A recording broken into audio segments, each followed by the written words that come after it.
Okay, welcome everyone to Any Given Monday. We are here live. I am reporting live from Albany. We have our guest, Faith Mitton. And what I really wanted us to focus on today is the importance of getting your legal documents in order. And at a time where you have a lot of businesses being taken to court and a lot of scenarios where we're not clear whose brand owns what, I thought it was a very important time to bring on my attorney that I've used personally, but also an attorney for all small business owners, to talk a little bit about the work she does and why it matters. So, Faith, I'm going to ask you just give us a little bit of background about your work and what you do. Everyone, introducing Faith Mitton.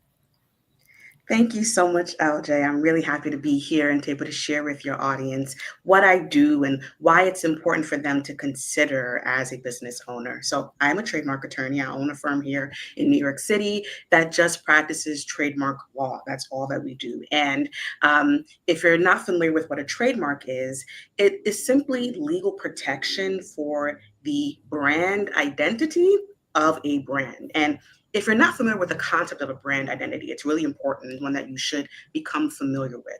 But in legal speak, it just translates into the different components that you use to help people recognize your brand as the source of a product or a service. And so examples of those different components could be things like the name you've chosen to identify your business or your nonprofit or yourself as a musician or entertainer, right? It could be your tagline, your logo. Those are the three main ones: name, tagline, logo. But the trademark universe is pretty huge, and it can also extend to some non-traditional things like colors and sounds and the layout of your store and product packaging, building designs, almost anything that helps people recognize your brand as the source of a product or a service could be protected with a trademark. And so what I do is to help people seek trademark registration, which is really important, right? Because there are some trademarks that are created automatically just by using your brand identity publicly. Those are called common law trademarks, but they're very limited in how they can protect you. If you want protection that covers the entire country, you want to seek trademark registration specifically with the US Patent and Trademark Office. So that's something that I help people do because it is a monster of a process. It's not simple or straightforward at all. But then after you get the trademark, you have to realize that that isn't it, right? It's step one in a larger ongoing project of safeguarding your brand identity from being confused with any competitors. And so, in addition to seeking trademark registration, you also need to enforce your trademark rights and stop your competitors from using a similar brand. So, all that is folded into the work that I do representing businesses and other organizations, individuals as well, in trademark protection. So many gems there. I'm trying to think where the best place to start. So we'll dispel some rumors. I think that's rather important. The rumor is if I mail a letter to myself, then my information is protected. We'll talk about that little urban tale. We need to also talk about, as an entrepreneur or a person that's in business, they've got this amazing idea and they're like, I need to trademark this now before someone takes my idea. I need to trademark this name because I'm going to put it on t-shirts and I'm going to do all of these amazing things. I'm going to have a bus. I'm going to have a party bus and everyone's going to have the t-shirts. I'm making this up completely. Yeah. However, I think the bigger conversation is for a person that is still working in their 9-to-5 job or a person that has just started their brand. When do you need to think about trademark registration? And when is it possible for you to even actually start the process? Mm-hmm. I think that there's one question that everyone should ask themselves if they're thinking about trademarks. And that question is, the name that I'm considering or the logo or whatever that I've chosen to represent my brand. If today I found out that I could never again use it, how would that impact me? Would I be really upset? Would it destroy the vision that I have and that I'm pursuing? Would it cost me a significant amount of money because I now have to change things that I've already put in the works? What impact will that have on me? If it is a significantly negative impact, that is a clear sign you should be seeking trademark protection now in a formal sense, not just getting common law rights and using it publicly, right? But seeking to register your trademark and get the protection that comes with a federal registration. In terms of when you can start the process, you can start even before you publicly launch your brand, right? There's something called an intent to use application, which says, I'm not using this trademark yet, but I really like it. I don't want anyone else to claim dibs on it. I want to make sure that my application gets in the queue even before I start making some public moves around my brand. And so if you answer the question I asked earlier, that, hey, this losing this trademark would have a significantly negative impact on my life, then you should seek trademark protection immediately and don't wait, because trademarks are all about priority. And the longer that you delay seeking protection, the more likely it is that someone's going to register a trademark that is like yours. It doesn't have to be identical to yours to be a problem. It just has to be confusingly similar. And that term is bananas because it means very different things. So, for example, Red Bull was found to be confusingly similar with pink cow, right? In the trademark sense. So it's not straightforward or intuitive. So you don't want to think that, oh, well, if I just have a different word in my trademark than somebody else, I should be able to get mine. It may not work like that. So you don't want to delay. You don't want to hope for the best. You want to be proactive in seeking protection as soon as you possibly can. So this leads to a very good question. There's also the concept with intent to use. All right, I have a business idea and I'm so excited. I go to all of the incubator programs. I sign up for all of the things. I spend a tremendous amount of money on my website and my logo and the merchandise and all of this branding because I really believe in my idea. But when it's time to go trademark, I find out that I'm not able to do that. At what point in the creation process do you tell an aspiring or a new business owner to do that research or partner with their attorney? Like, when is the best time? Because we see it all the time. The entrepreneur gets the card, gets the website, gets the logo, and all of that is for naught because it existed somewhere else. So how would you advise people? Yeah, this is a really hard question, right? Because when you're thinking about launching and you're putting things in place, oftentimes when you're just getting started, you have a limited budget. And so you need to execute on all these different things. And so the temptation is, let me execute on the things that will help me get money first. And then I'll think about the trademark. The potential problem you're going to run into there is you could be investing in a brand that you don't have the right to own because it could be infringing on someone else's. And trademark infringement is the kind of thing where it doesn't require intention. It's simply based on the facts, right? If your brand is confusingly similar to an existing brand that has trademark protection, you are infringing on that trademark. So there is this concept of trademark clearance that attorneys do, like myself. I do this for clients all the time, particularly for people who are emerging entrepreneurs or early stage, is before we invest too heavily in this brand, we want to do some investigation to figure out what is the landscape legally, right? Who else is out there doing what? And are there any conflicts that are so close to ours that make it impossible for us to seek trademark registration, right? That kind of clearance is a really deep investigative search done by an attorney. It's not looking at Google. It's not just looking at the USPTO database, right?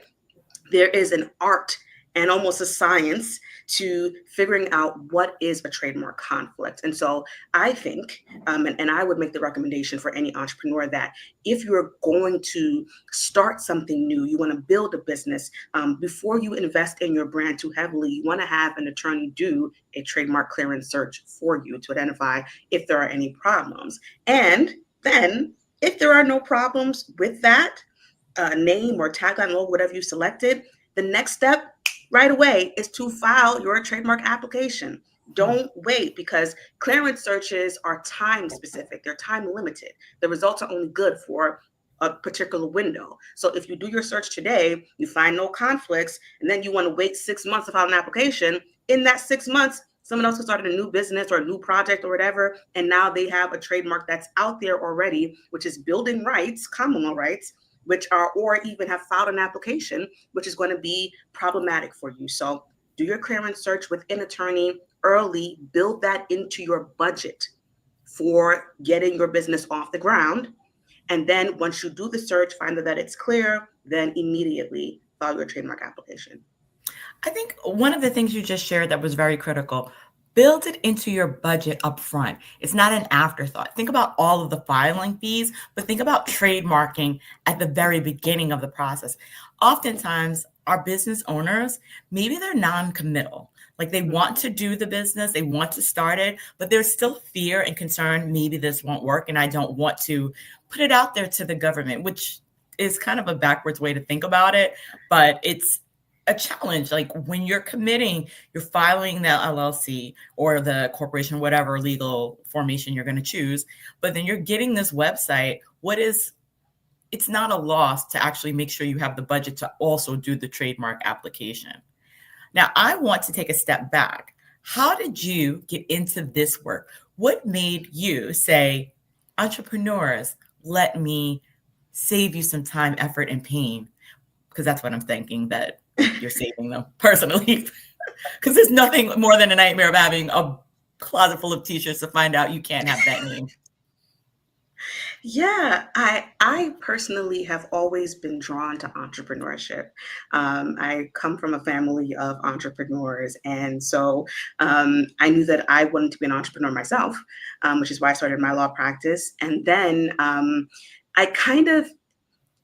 it was a long journey for me to come to trademark work, right? Because I started out in the nonprofit world, actually, serving nonprofits, representing nonprofits, and then I started working with small businesses. And in doing so, what I realized is that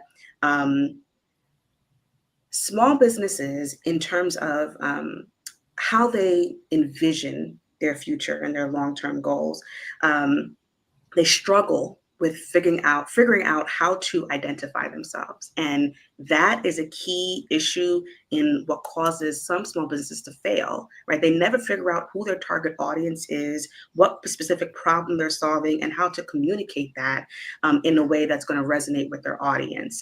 That's essentially what a trademark is, right? It is figuring out how to say something meaningful to your audience in a really succinct and compact way, in a name, in a tagline, in a logo. And so working with small businesses on these kinds of issues and seeing like overall how they struggled because they didn't really know what it is they were doing, because they had maybe multiple ideas, a plethora of ideas, executing all at the same time, and not really honing in on a specific brand and then protecting that brand. That's what attracted me to trademark law, because I wanted to see small businesses succeed. I wanted to see businesses from my community particularly do well. And I saw that there was a need in education in this area and also representation. So my goal is to support people in the small business community who are building brands, to help them to learn how to build their brands from a legal perspective, and then also take the next step to protect the brand. Because once you make the effort to figure out who your target audience is and what you're selling and why and how to communicate your value to them, right? That takes a lot of work.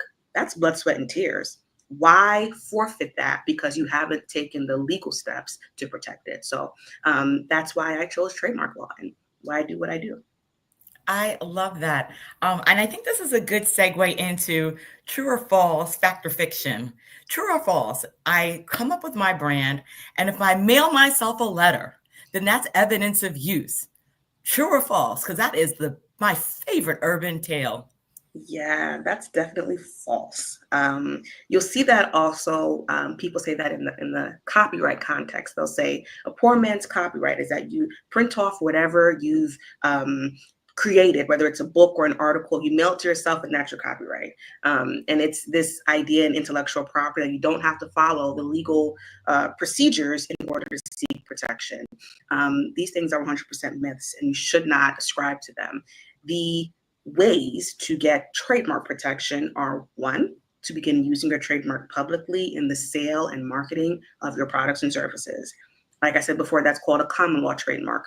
Common law trademarks are great because they're automatic. You don't pay anything for them. You don't make any filings to get them. They're bad in the sense that they're very limited to only the places where you have market penetration. That means sales. So you could be putting your stuff online everywhere, but if you only have sales in Newark, New Jersey, that's where your common law rights are. So if you want protection that extends to the entire country and beyond the places where you have actually made sales and where people recognize your business as that source of a product or service, you need to seek federal trademark protection by applying to register your trademark with the USPTO. That's a very good point, because not only did you mention to me, it had to be there, you had to have a sale in that state. You also mentioned that I had to have a sale in the category of the product that I said I was serving. So if I'm selling t-shirts, I can't suddenly start selling, I don't know, advice. I'm not the best at this part, but can you explain the categories? I mean, because it blew my mind, the number of service categories. And I might be saying the wrong term, so please correct me as needed, but help the audience explain that I can't have a car and then have a hat line and the same name and still be covered under this trademark. So could you just share with everyone like the idea of picking the lane or whatever that means? Yeah. The concept you're referring to is known as a trademark class. When you apply for a trademark at the federal level, there are 45 different classes. And most of them cover products, and there's a tiny bit at the end that covers services. But the idea is that when you apply for a trademark, you must choose at least one class. You can choose more than that. And there are many businesses that choose more. But the idea is you have to select a class because that's how trademarks are categorized. And when we're looking to see what is a conflict, what could be trademark infringement, or what could be problematic from a trademark perspective, we are looking at the class. We are also looking at the description of the products and the services. So when you apply federally, you'll choose class 1 of 45, right? Or maybe multiple classes. But those classes are huge because there are more than 45 different ways of doing business or presenting products and services. So one class that I register in often for my clients is class 41. Class 41 covers entertainment and sports, and it covers education, and it covers coaching, and it covers a whole wide variety of things. So the person who's doing education may not also be an athlete, or they may not also sing music, right? So within that class, you have to specify what it is you're seeking protection for. And this is something that's really important for entrepreneurs to know, because this is why I think applying for a trademark on your own is a bad idea, because you have to understand many things, one of which is how to craft a description that gives you flexibility to pivot and move in your business and change in your journey without being overbroad in a way that will cause your application to be rejected by the USPTO. But the concept of a class and description is really about identifying what your brand does and what it should seek protection for, so that everyone is clear what the scope is, the parameters of your brand. And it's really important to ensure that you identify it accurately, so that you don't make it difficult for people to determine what your brand does. But again, you don't want to be overbroad in a way that will be inconsistent with what you do. Okay, I have another one, true or false, fact or fiction. Once I filed my trademark, I am good. I'm golden. Check the box. I'm done. I know you have a YouTube channel where you talk a lot about the different challenges that people are going to face, but is it a one and done? Like the rumor is I have one listing to worry about. I filed my trademark, check, box, done. No, It is absolutely not one and done. Getting the trademark registration, let me tell you, is a big deal, first of all, because it is taking somewhere over 18 months in some instances to get a trademark approved, right? It's not a quick process. It's not simple. And there are many different legal challenges that you would experience on that journey. But once you get the trademark registration, it's like, woohoo, yeah, I got it. And then after you celebrate, you have to realize there's ongoing work. You want to make sure that you are monitoring your trademark because guess what? It is not the government's job to prevent your trademark from being infringed upon. That's your job as the entrepreneur, as the business owner. And so the USPTO will look to see if there are confusingly similar trademarks that are being applied for, but that's the only thing that they can do, right? They can't go and find infringement for you that's not in their database. And sometimes they get it wrong, by the way, and they miss things that they should. So you have to be proactive and looking to see what is happening in the marketplace, in your space, in your industry, to see if someone else is using a brand that is too similar to yours and to stop it. But it's also important to recognize that just because you have the trademark registration, that doesn't mean that you have trumped anyone else who is using a similar brand, because it has been done before where people adopt a brand, they apply for a trademark, they see someone else using a similar trademark, not realizing that that person began using the trademark before they did and has now senior rights, and they go to pursue that person and realize, oh, this person could turn around and cancel my trademark registration because I was out of order. Right. So monitoring is important, but then figuring out what to do when you find what could be infringement is where you really need legal counsel. And so it's good to have an attorney monitor your trademarks for you and help you craft a strategy for protection and enforcement that is cognizant of the legal requirements and also of the facts of that particular brand that could be infringing. You also want to make sure that you maintain your trademark, because trademark rights can exist forever, but only if you are constantly and continuously using your trademark and making the necessary maintenance filings. Because if you don't make those filings, then your trademark will be canceled automatically by the USPTO. So you got to calendar those filings. Another thing that you want to do is make sure you're using your trademark consistently and using it the right way, right? Exactly as you applied for it. Because if you make changes to your trademark, that won't be covered by your registration. So if you have a name and you add something to it, or if you have a logo and you remove something from it, that could be considered inconsistent use. And that can be a basis for a competitor to challenge your trademark and say they have abandoned the trademark that they registered. They shouldn't be entitled to those rights anymore. So in terms of what you're thinking about after you get your trademark approved, monitor your trademark, look to see if there's infringement with the help of an attorney, and then figure out how to stop the infringement if it truly is infringement. Do your maintenance filings, and then ensure that you are using your trademark consistently, and that you teach your team members and your social people, your brand designers, whoever, how to use your trademark the right way. You should have a brand guide that explains how your brand is supposed to be used in line with the requirements of trademark law, so that you don't compromise your trademark rights inadvertently. Oh my, that is a lot to think about. I'm so glad, and if for everyone listening, Faith will add this to the comments. She has a YouTube channel where she shares some of the common knowledge and information that business owners should take into consideration about trademarks. One other final question about fact or fiction, true or false. We're looking at trademarks generally, and we're looking at the way business owners can engage. But my concern would be if you have something trademarked and you're thinking about licensing and you're thinking about selling to other people, or selling your brand and letting them use some component, like I'm going to give everyone my t-shirts and now they're going to wear it and they're going to run my program. What should you be thinking about as a business that's thinking about this licensing or sharing your, or trying to get more access points, more marketing, more availability? Like maybe I'll have a podcast and let someone else co-host with me, or something that I'm kind of allowing others to use it. Fact or fiction, it's still mine. I shouldn't have anything to worry about. I trademarked it. Yeah, that is that's fiction.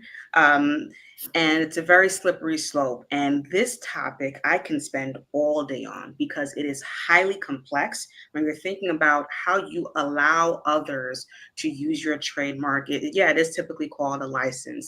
Trademark licensing is heavy. And let me say, first and foremost, if you are even remotely considering licensing your trademark, please hire an attorney to help you figure out how to do that. What you don't want to do with a license is to unintentionally create a franchise. Because that can be an unintended consequence of giving someone permission to use your trademark. Because, of course, what are you thinking about when you're licensing, right? You want to expand and you're looking to get maybe an additional revenue stream. But with a trademark license, there is control over the licensee, the person or business or whomever who you're giving permission to use your trademark. You're giving them control, and maybe you're getting a revenue stream from them. Those two components kind of sort of look like a franchise. And there are franchise laws, both at the federal level and the state level, that say that if you don't register your franchise and create a prospectus for your investors and share your financials and do all this complicated stuff, that you could be liable criminally. You could be liable under significant financial penalties because you didn't take the right step. And let me say that this concept of a franchise is not limited to big businesses. Small businesses can unintentionally create franchises. Nonprofits can unintentionally create franchises. And there have been cases where significant financial damages were awarded to the franchisees, the businesses or persons or nonprofits who claimed that whoever licensed their trademark to them unintentionally created a franchise. And that kind of thing can completely destroy your financial future, right? So if you're thinking about giving someone permission to use your trademark in exchange for money or a cut of sales or whatever, or some other kind of financial benefit, you really, really need to have an attorney look at that for you, and someone with trademark experience and franchise experience, because you don't want to mess yourself up. But equally, you also don't want to give your trademark rights out too willy-nilly, because then you don't want to be said to have abandoned your trademark by not enforcing what could be considered infringement. So it is a complex topic with lots of different pieces of thread weaving into it. And so this is the kind of thing where after your trademark is registered, right, it's really important to have a relationship with an attorney who can advise you about the best way to monetize, expand, protect against infringement, because this stuff is very counterintuitive and is not obvious at all. The legal rules in trademark law don't make sense to normal people. I kind of consider myself not a normal person because I'm a trademark geek, right? They're really counterintuitive. And so you don't want to assume things about trademark law ever, because there's a good chance that what you assume is not accurate. So you are a master in your domain, and that's why people should contact you, because you are well studied and well versed in the conversations related to trademark. I did have one final, whether or not you should use your trademark on a joint venture, but we're almost at time. So I don't know if we should step into it. If you can do a fast 15-second synopsis of joint venture, use your trademark or start something new, and then give us a summary of, what do you want people to take away for today? Yeah, using your trademark for a joint venture is the kind of thing that you really have to be careful about, like we just discussed with the whole concept of licensing and franchising and unintentional franchises.